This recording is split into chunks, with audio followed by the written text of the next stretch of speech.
अच्छा, ये जो मैंने रेगुलर एक्सप्रेशन लिखी है ये तो सबकी समझ में आ गई ना कि इधर it could be multiple of 2 और मल्टीपल ऑफ 3, ऐसा ही है।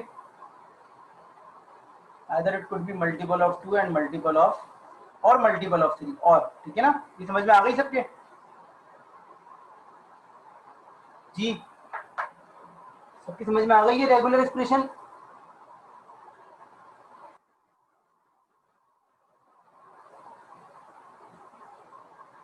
अच्छा जी, अब अगर मैं आपसे कहूं कि सब कुछ भूल के आप इस रेगुलर एक्सप्रेशन को एनएफए में कन्वर्ट कर दें तो आप शायद कर सकते हैं। आपने कहा सर ये तो कोई मसला नहीं है, देखें, लेकिन एक प्रॉब्लम हो जाएगी बस। वो प्रॉब्लम क्या है सर? वो ये है कि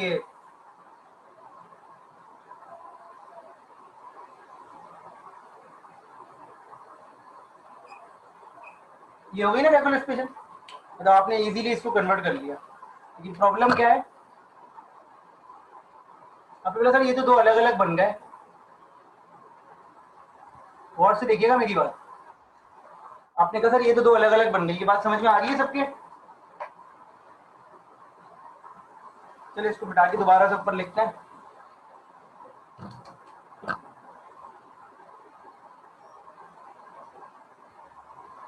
ऐसा ही है, ठीक है। अब आपने कहा सर इनको अलग अलग कर लेते हैं। मैं आपको एप्सिलॉन एनएफए का फायदा समझा रहा हूं।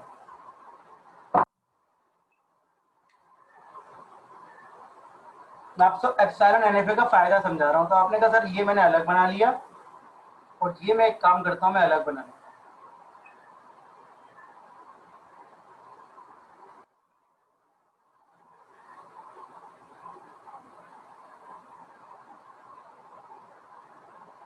अगर ये दो अलग अलग क्वेश्चन होते बेटा तो आप बोलते सर बिल्कुल सही काम किया, ऐसे ही ना? अगर ये दो अलग अलग क्वेश्चन होते तो आप बोलते सही काम किया, लेकिन ये एक क्वेश्चन है, ऐसे ही है, ये एक क्वेश्चन है कंबाइन, सही है। अब आप एप्सिलॉन एनएफए का फायदा देखेंगे, ठीक है। ये एक ही क्वेश्चन है कंबाइन, ये एक ही क्वेश्चन है कंबाइन। तो अब इसमें हम देखते हैं कि किस तरीके से एप्सिलॉन एनएफए हमारी हेल्प करता है। हाँ मैंने डायरेक्ट ज्वाइन किया बेटा, मैंने भी डायरेक्ट ज्वाइन किया, जब भी मुझे देर लग गई थी। अच्छा वो आपने बता दिया, मैं समझ रहा मेरे पास ही हो रहा है, क्योंकि मेरे पास तो 2 दिन से बहुत ही मसले हो रहे हैं बहुत सारी चीज़ों में, तो मैंने कहा ये एक मसला भी हो गया बस। कभी कभी ऐसा होता है ना। अच्छा अब देखिए मैं आपको एप्सिलॉन एनएफए का यूज समझा रहा हूँ, एप्सिलॉन एनएफए का यूज समझा रहा हूँ। गौर से देखिएगा, जो मैं समझा रहा हूँ पहले उस पर फोकस कीजिएगा, मुकर्रर बाद में कर दूंगा, पहले इस पर फोकस करो। फिर जो है ना, फिर आप मुझे बताइएगा कि आपको क्या प्रॉब्लम हो रही है इसमें। देखें ये दो बनाए अलग अलग, एप्सिलॉन एनएफए क्या है? अच्छा हमारे पास बेसिक कंडीशन क्या होती है डीएफए के अंदर या एनएफए के अंदर? बेसिक बेसिक कंडीशन क्या होती है? बेसिक रिक्वायरमेंट, वो जो 5 चीज आप पढ़ते हैं उसमें एक रिक्वायरमेंट ये होती है कि इनिशियल स्टेट एक ही होती है, ऐसा ही है ना? उसमें एक रिक्वायरमेंट ये होती है ना कि इनिशियल स्टेट एक ही होती है बेटा। If you remember, initial state एक ही होती है, ऐसा ही है? जल्दी बताइए। हमने क्या किया ये देखें, हमने एक नई स्टेट बनाई और उन दोनों इनिशियल स्टेट को इस स्टेट से कनेक्ट कर दिया और उसको कह दिया इनिशियल स्टेट। अभी मैं आपको फर्दर समझाऊंगा आगे, तो आप मैंने जितना काम किया उस पर फोकस करें। दो अलग अलग बनाए, क्योंकि दोनों के बीच में यूनियन लिखा हुआ था, दोनों अलग अलग बनाए क्योंकि बीच में यूनियन लिखा हुआ था, दोनों को मैंने एप्सिलॉन के जरिए कनेक्ट कर दिया। क्योंकि मेरे पास बेसिक रिक्वायरमेंट में एक रिक्वायरमेंट ये भी है कि मेरे पास इनिशियल स्टेट कितनी होती है? एक ही होती है। ये काम सही कर रहा है या नहीं कर रहा है इस पर तो मैं बात करूंगा, लेकिन फिलहाल जो मैंने काम किया वो समझ में आया। अब इसका मतलब ये है कि जैसे ही क्वेश्चन स्टार्ट होगा तो मैं इस वक्त कहाँ कहाँ आऊंगा? जेड लिखा है मैंने, जेड, जेड नॉट। जैसे ही क्वेश्चन स्टार्ट होगा तो मैं कहाँ कहाँ आऊंगा? जैसे ही क्वेश्चन स्टार्ट होगा तो मैं कहां पे खड़ा होऊंगा? शाबाश, 3 जगह पे होऊंगा, जेड नॉट पे भी होऊंगा, ए पर भी होऊंगा और सी पर भी होऊंगा, ठीक है।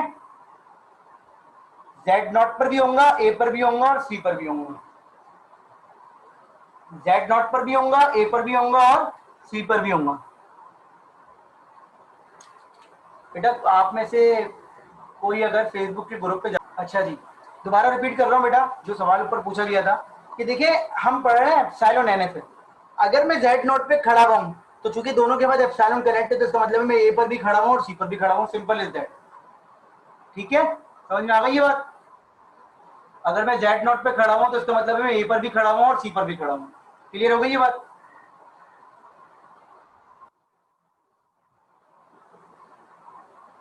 जी फरमाइए। अगर मैं जेड नॉट पे खड़ा हूं तो मैं ए पर भी खड़ा हूं और सी पर भी खड़ा हूं। सही है जी बेटा, समझ में आया ये? अब इसको वेरीफाई करके देखेंगे ये काम कर भी रहा है या नहीं कर रहा, या हम सिर्फ बातें कर रहे हैं। ठीक है, अब ये देखिएगा। फर्स्ट कर, अब इसमें कितनी लेंथ एक्सेप्ट होगी? 2 3 4 6 7, 7 तो नहीं होगी। ये देखें, अब मैंने ये देखें ये इनपुट दिया, इसको एक्सेप्ट होना चाहिए, 3 लेंथ को, 3 लेंथ को एक्सेप्ट होना चाहिए। ऊपर करके दिखा देता हूं ताकि आपको प्रॉब्लम ना हो। ये देखिएगा, जैसे ही क्वेश्चन स्टार्ट होगा मैं जेड पर भी हूँ, ए पर भी हूँ, सी पर भी हूँ, मुझे मिला स्मॉल ए। बताएं जेड पर स्मॉल ए क्या कर रहा है? जेड पर स्मॉल ए की ट्रांजिशन है? बेटा आप लोग पार्टिसिपेट बहुत स्लो कर रहे हैं क्लास में। जेड पर स्मॉल ए की ट्रांजिशन है, जेड पर। बेटा ये जेड ए सी तो हो गया ना उमेमा। अब मुझे बताएं जेड पर स्मॉल ए की ट्रांजिशन है नहीं है? कैपिटल ए पर है, बिल्कुल है। सी पर है, बिल्कुल है। ये सही है?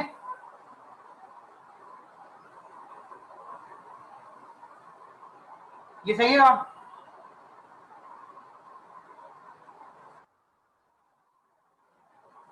ये बिल्कुल सही है ना?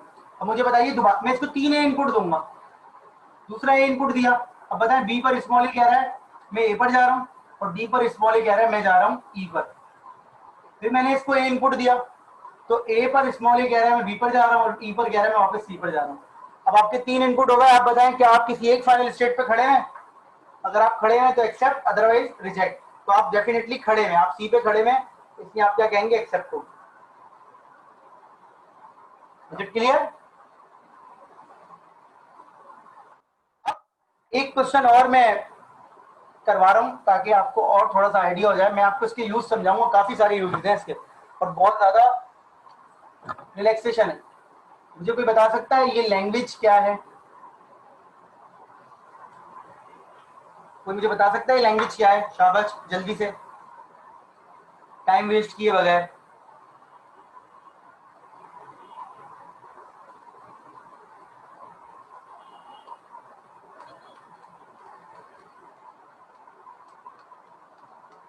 सर पहले ए आएंगे, फिर बी आएंगे, फिर सी आएंगे। सर पहले ए आएंगे, फिर बी आएंगे, फिर सी आएंगे। ए जितने भी हो, बी जितने भी हो, सी जितने भी हो, लेकिन ए से पहले कुछ और नहीं आ सकता, बी से पहले सी नहीं आ सकता, सी से पहले ए भी आ सकता है। मतलब ऑर्डर का क्वेश्चन है ये।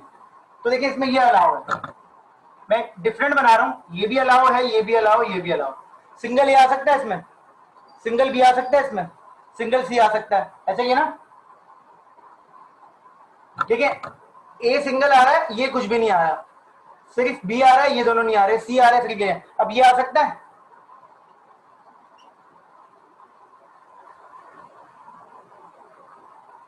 क्या ये आ सकते हैं? इस तरीके से ये आ सकता है, और ये आ सकता है, और ये आ सकता है। ये तमाम पॉसिबिलिटीज है इसकी। सब चीजों में कॉमन क्या है? सब चीजों में कॉमन ये है कि सर ए जो है, बी सी सब ऑर्डर में आएंगे। ऐसा ये नहीं आ सकता इसमें कि बी ए सी आ जाए, या सी ए बी आ जाए, या सी बी ए आ जाए, इसमें तो कुछ नहीं आ सकता। ठीक है,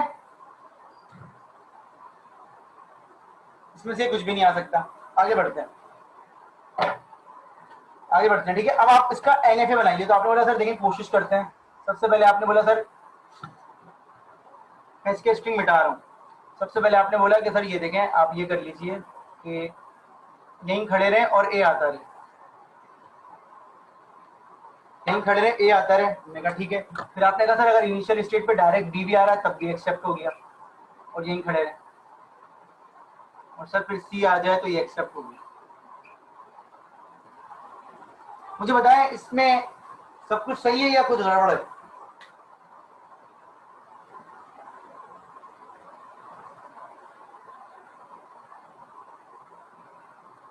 इसमें सब कुछ सही है या कुछ गड़बड़ है?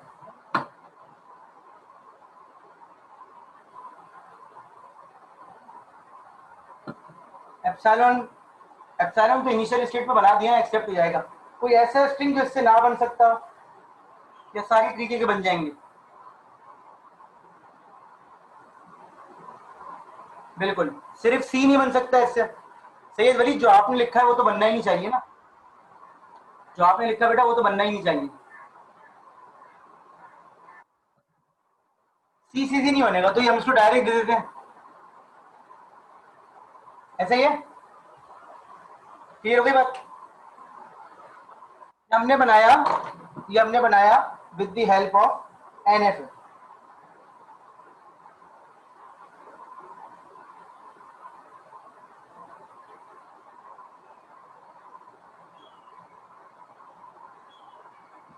ठीक है, इज इट ओके? अब मैं आपको बताता हूं कि अगर मैं इसको बनाता with the help of epsilon NF तो कितना इजी था, ये देखिए। और जो काम वो कर रहा है वही काम ये करेगा।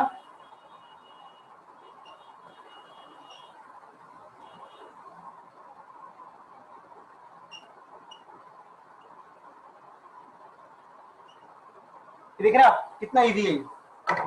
मैं आपको सिर्फ ये बताना चाह रहा हूं कि इसकी हेल्प से हमें कितनी आराम से चीजें मिल रही हैं। अब जैसे ही क्वेश्चन स्टार्ट होगा तो मैं कैपिटल ए पर भी होऊंगा, कैपिटल बी पर भी होऊंगा, कैपिटल सी पर भी होऊंगा। देखिए अब मैं इसको एक स्ट्रिंग इनपुट देता हूँ, क्या ये स्ट्रिंग एक्सेप्ट होना चाहिए जो मैं लिख रहा हूँ? मुझे बताइएगा, क्या ये स्ट्रिंग एक्सेप्ट होना चाहिए? ए बी बी सी, ये एक्सेप्ट होना चाहिए ना? तो देखिए मैं जैसे क्वेश्चन स्टार्ट होगा, गौर से देखिएगा, ये इंपॉर्टेंट बात है। अगर ये आपने नहीं समझी तो इस पूरे टॉपिक में ये बड़ी इंपॉर्टेंट बात है। जैसे ही क्वेश्चन स्टार्ट होता है मैं कहाँ पे खड़ा होता हूँ? इनिशियल स्टेट में। लेकिन चूंकि मैं एप्सिलॉन पढ़ रहा हूँ तो मुझे ये देखना है कि इनिशियल स्टेट से एप्सिलॉन ट्रांजिशन के जरिए मैं कहीं जा सकता हूँ। तो इसका जवाब है यस, मैं बी पर भी जा सकता हूँ और सी पर भी, डायरेक्ट इनडायरेक्ट कोई मसला नहीं है। ये देखें, मैं ए से बी पर गया और बी से फ्री में सी पे चला गया। ये बात समझ में आ गई सबके?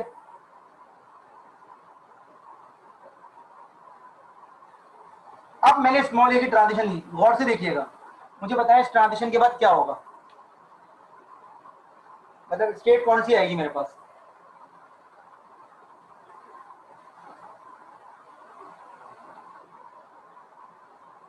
क्या कैपिटल ए पर स्मॉल ए की ट्रांजिशन है? यस, ए। क्या कैपिटल बी पर स्मॉल ए की ट्रांजिशन है? क्या कैपिटल सी पर स्मॉल ए की ट्रांजिशन है? नहीं है। ये मिल गया मुझे ए, लेकिन मैं क्या पढ़ रहा हूँ? एप्सिलॉन एनएफ है। तो मैंने जैसे ही एक ट्रांजिशन की तो उस ट्रांजिशन के बाद मैं ये देखूंगा कि मुझे जो स्टेट मिल रही है, क्या उस स्टेट से कोई एप्सिलॉन ट्रांजिशन हुई भी है? दोबारा रिपीट कर रहा हूं, मैं एप्सिलॉन, मैं हर ट्रांजिशन के बाद एप्सिलॉन ट्रांजिशन भी चेक करूंगा। मैं हर ट्रांजिशन के बाद एप्सिलॉन ट्रांजिशन भी चेक करूंगा। तो इस ए के मिलने के बाद मैं इसको मजीद अपडेट करूंगा। इस ए की वजह से मैं बी पर भी खड़ा हुआ और सी पर भी खड़ा हूं। अभी एक स्टेप और देख लीजिए तो जो कंफ्यूजन होगी वो समझ में आ जाएगी। अब मैं इसमें बी की ट्रांजिशन कर रहा हूं, मुझे बताइए ए पर स्मॉल बी क्या कर रहा है? ए पर स्मॉल बी की ट्रांजिशन हो रही है? नहीं हो रही, नहीं हो रही। बताएं बी पर स्मॉल बी की ट्रांजिशन हो रही है? बिल्कुल हो रही है। सी पर स्मॉल बी की ट्रांजिशन हो रही है? नहीं हो रही। अब जैसे ही मैंने ट्रांजिशन कर ली मुझे एक स्टेट मिली, अब मैं इस स्टेट का एप्सिलॉन बी देखूंगा। अब मैं इस स्टेट का एप्सिलॉन बी देखूंगा। Is it clear? तो इस स्टेट का जब मैं एप्सिलॉन देखूंगा तो बताइए मुझे क्या मिलेगा? सी मिल जाएगा। तो अब देखिए मैं कैपिटल बी सी पे खड़ा हूं। क्लियर? तो इस तरीके से आपने हर ट्रांजिशन के बाद एप्सिलॉन ट्रांजिशन भी देखनी होती है। अब मुझे बताएं बी और सी पर मुझे स्मॉल बी मिला, तो बी पर स्मॉल बी बी कह रहा है और सी पर मना कर रहा है। लेकिन फिर दोबारा पे जब मैंने इसकी एप्सिलॉन ट्रांजिशन की तो मुझे सी मिल गया। फिर मुझे मिला सी, और सी बी पर स्मॉल सी नहीं है, सी पर स्मॉल सी है, सी आ गया। एप्सिलॉन ट्रांजिशन देखी, सी मिला। क्योंकि मेरा मैं फाइनल स्टेट पर हूं तो इसलिए क्या हो गया? एक्सेप्ट हो गया। अब स्टूडेंट कह सर ये तो हर किसी को एक्सेप्ट करेगा, और रिजेक्ट कर लेते हैं। ये देखिए बी ए सी, इसे रिजेक्ट होना चाहिए। ये देखिएगा,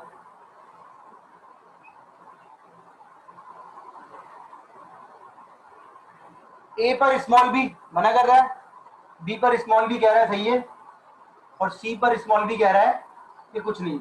ऐसा ही है, ऐसा ही है ना? ये समझ में आ गया सबके?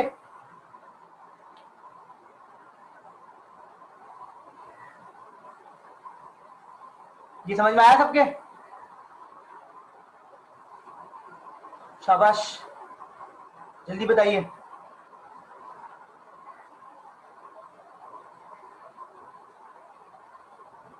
बेटा ये एबीसी है, इस पे स्मॉल बी की ट्रांजिशन मिली है, तो ये जो मैंने आंसर लिखा है समझ में आया सबके?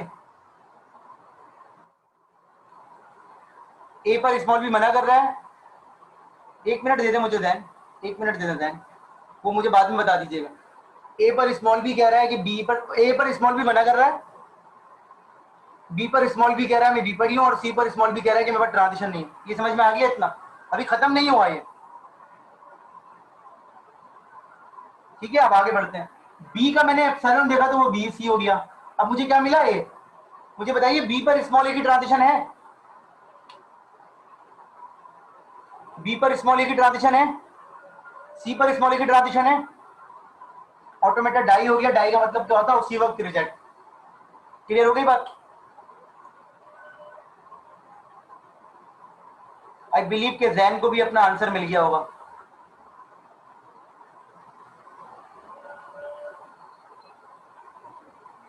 ठीक है, अच्छा जी। अब मैं आपको ये बताना चाह रहा हूं कि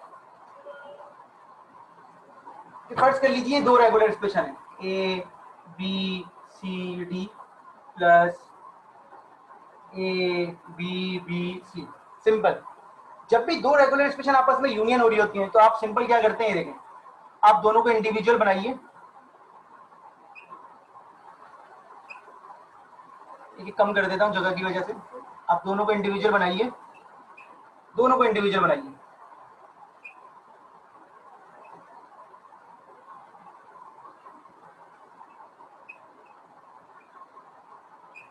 और आपस में एप्सिलॉन से कनेक्ट कर दीजिए इनिशियल स्टेट। सिंपल, समझ रहे हैं?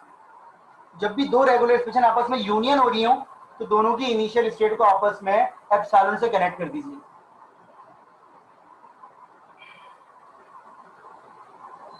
समझ में आई ये बात?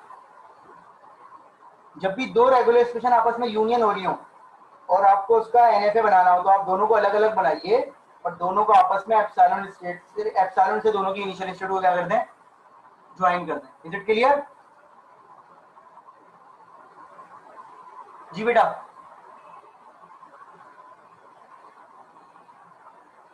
जी ये बात समझ में आ गई? बाकी सब लोगों की समझ में आई है ये बात?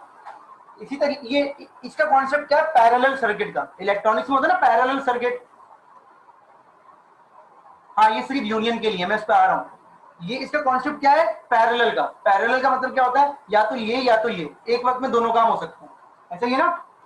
पैरेलल का मतलब ये। लेकिन सीरीज का मतलब ये होता है, बीच में क्या लगा लो आप? डॉट। तो अब अगर आपने, आप इसको अलग कंसीडर करें, इसको अलग कंसीडर करें, तो आप बोलेंगे सर ये देखें, गौर से देखना बेटा,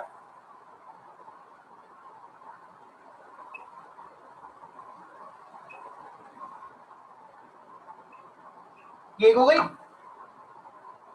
दूसरी पे आए, मैं इसको एक कम कर रहा हूं जगह की वजह से। आपने ये बनाया, अलग अलग बना ले दोनों,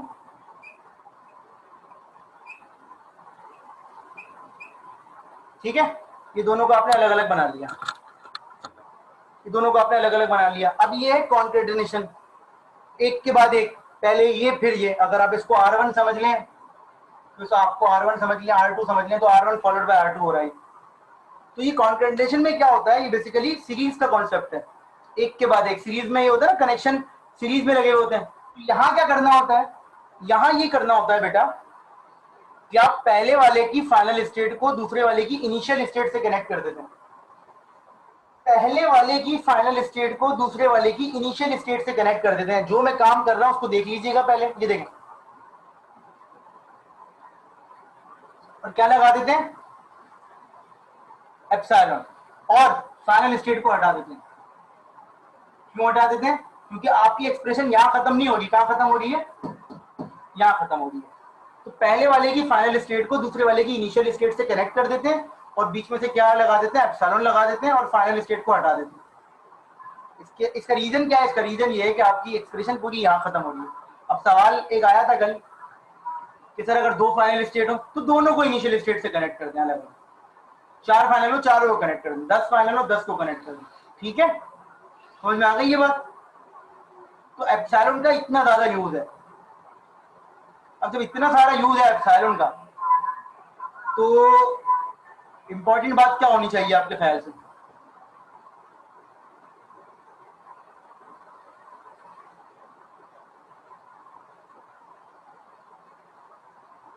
अगर एप्सिलॉन का इतना ज्यादा यूज है तो इंपॉर्टेंट बात क्या होनी चाहिए आपके ख्याल में? है कोई दिमाग में बात आ रही है किसी के कि सर ये चीज बड़ी इंपॉर्टेंट है, फिर जो कि अभी तक हमने नहीं देखी? कोई भी चीज हो।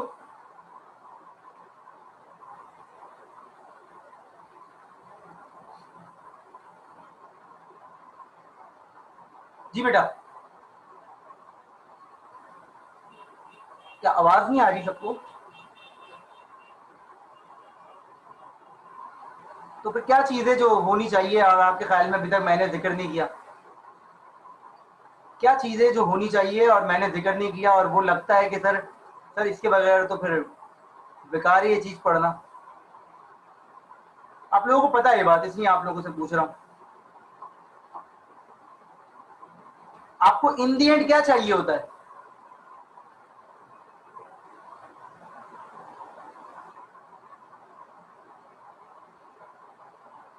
नहीं, इन दी एंड आपको क्या चाहिए होता है इस टॉपिक में? आप रेगुलर एक्सप्रेशन क्यों बनाते हैं? हाँ, आपको डीएफए चाहिए, सही है। अब आप बोले सर आपने एनएफए डीएफए तो पढ़ा दिया था, लेकिन एप्सिलॉन एनएफए टू डीएफए तो आपने पढ़ाया नहीं। तो इसका मतलब ये है कि हमें एप्सिलॉन एनएफए टू डीएफए की कन्वर्जन आनी चाहिए। Is it clear? हमें एप्सिलॉन एनएफए टू डीएफए की कन्वर्जन आनी चाहिए। क्लियर हो गई बात? तो अब जो हम चीज पढ़ेंगे वो क्या है कि सर अगर एप्सिलॉन एनएफए हो तो डीएफए में कन्वर्ट करते हुए क्या चीजों का ख्याल रखना है, या वैसे ही काम कर लें तो हो जाएगा? तो जवाब है कि थोड़ा सा हमें थोड़ा सा एक्स्ट्रा काम करना पड़ता है एप्सिलॉन एनएफए को डीएफए में कन्वर्ट करते हैं। सही है? तो ये चीज मैं सुनना चाह रहा था जो कि आप लोग पहुंच गए। ठीक है, तो सबसे पहले तो हम ये करते हैं कि हम वो सवाल कॉपी कर लेते हैं जो हमने अभी समझा था। कौन सा वाला? A closure, B closure, C closure.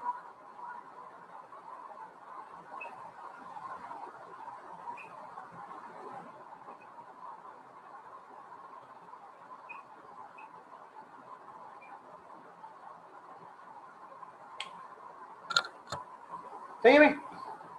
तो सबसे पहले स्टेप क्या होता है बेटा हमारा? हम ट्रांजिशन टेबल बनाते हैं। अब इसका ट्रांजिशन टेबल थोड़ा सा डिफरेंट तो नहीं है, बिल्कुल वही है जो होता है, लेकिन एक चीज बस इसमें थोड़ा सा देखनी पड़ती है। वो चीज क्या है? वो चीज ये है कि आपने सबसे पहले तो लिखा ए,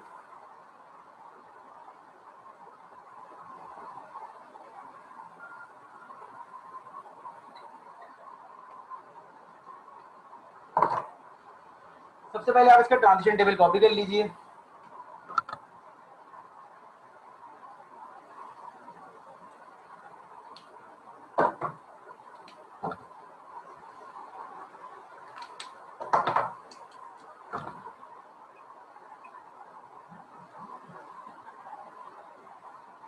ट्रांजिशन टेबल कॉपी हो गया।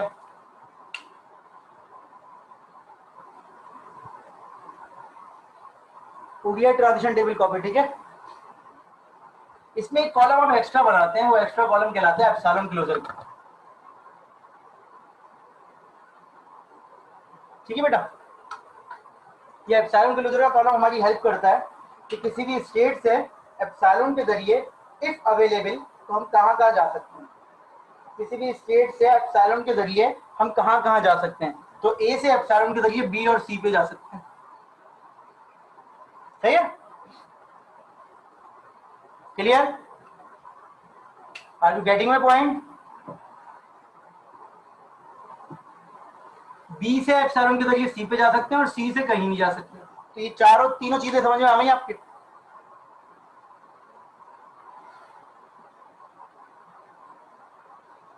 अब कन्वर्जन करते हुए भी इस चीज का ख्याल रखना पड़ता है, ठीक है। तो अगर ये समझ में आ गया तो हम कर रहे हैं। अब जो भी सवाल हो हाथ के हाथ पूछ लीजिएगा। पहले क्या होता था, हम इतना लिख दिया करते थे, ऐसा ही है, हम इनिशियल स्टेट लिख दिया करते थे बस, ऐसे ही है ना। पहले हम कन्वर्जन करते हुए क्या करते थे, सिर्फ इनिशियल स्टेट लिख दिया करते थे। अब हम क्या करेंगे, थोड़ा सा एक्स्ट्रा काम। एक्स्ट्रा काम तो नहीं है, बहुत आसान है। आप जैसे ही इनिशियल स्टेट लिखेंगे उसके साथ उसके एप्सिलॉन क्लोजर में अगर कोई चीज आ रही है उसको भी लिख देंगे। जैसे ही आप इनिशियल स्टेट लिखेंगे उसके एप्सिलॉन क्लोजर में कोई चीज आ रही है उसको भी साथ में लिख देंगे। तो अब आपकी इनिशियल स्टेट कौन सी है, ए बी सी। दोबारा सुन लीजिए, अपने इनिशियल स्टेट लिखी ए, आपने फौरन उसका एप्सिलॉन क्लोजर देखा बी और सी, तो उसने एबीसी लिख दिया। अगर फर्ज करें आप कुछ भी नहीं लिखा होता था, सिर्फ ए आता। Is it clear, is it clear. Initial state के साथ उसका एप्सिलॉन क्लोजर देख लिया।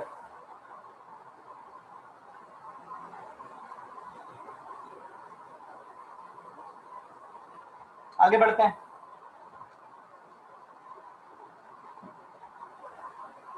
अब आप गौर से देखिएगा, आपको पता है आप क्या करते थे, यूनियन करते थे ना बेटा। तो यूनियन करें, एबीसी का यूनियन करें, क्या आ रहा है, एबीसी पे स्मॉल ए की ट्रांजिशन करें यूनियन करके, क्या आ रहा है, ए आ रहा है। ए आपने यहां लिखा, लेकिन आपको पता है आपको ए के साथ क्या लिखना है, उसका क्लोजर भी लिखना है, तो बी और सी भी आ गया। सही है, जैसे आपको ए मिला आपने ए का क्लोजर भी साथ लिख दिया। सही है, इज इट क्लियर।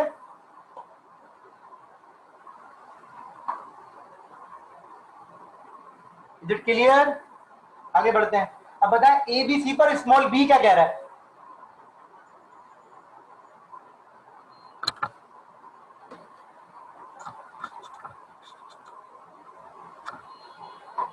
नहीं सिर्फ आप मुझे सिर्फ स्मॉल बी की ट्रांजिशन बताएं, क्लोजर बाद में, ताकि हम स्टेप वाइज समझेंगे ना।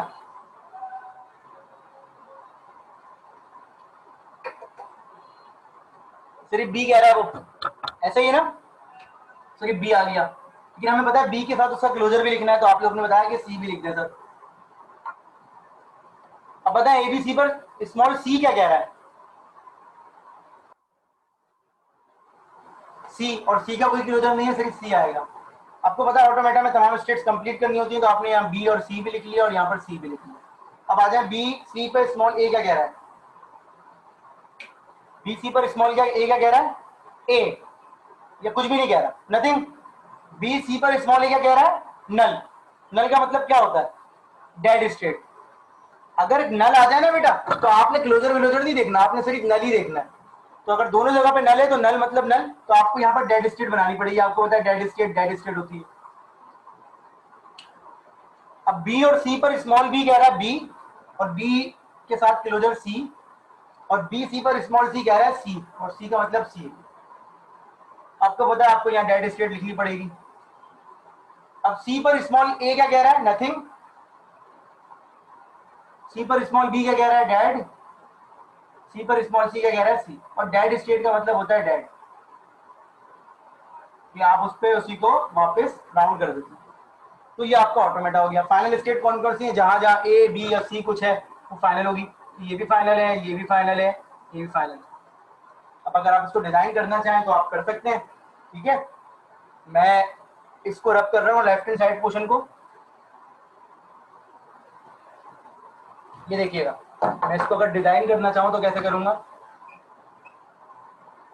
ए बी सी, बी और सी एंड सी, ये स्मॉल ए पर यही है, स्मॉल बी पर ये यहाँ चला गया, और स्मॉल सी पर ये यहाँ चला गया।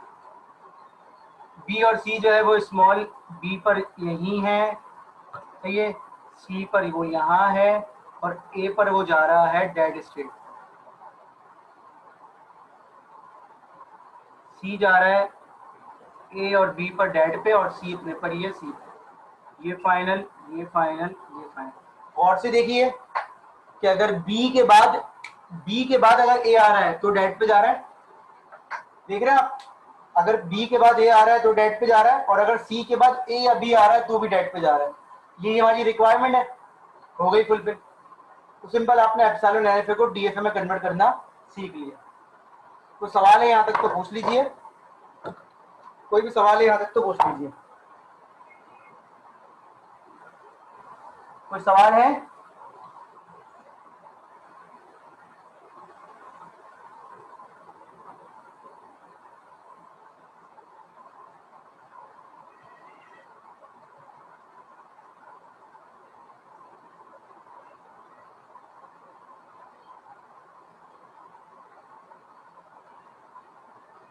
चलिए फिर ये मीटिंग जो है वो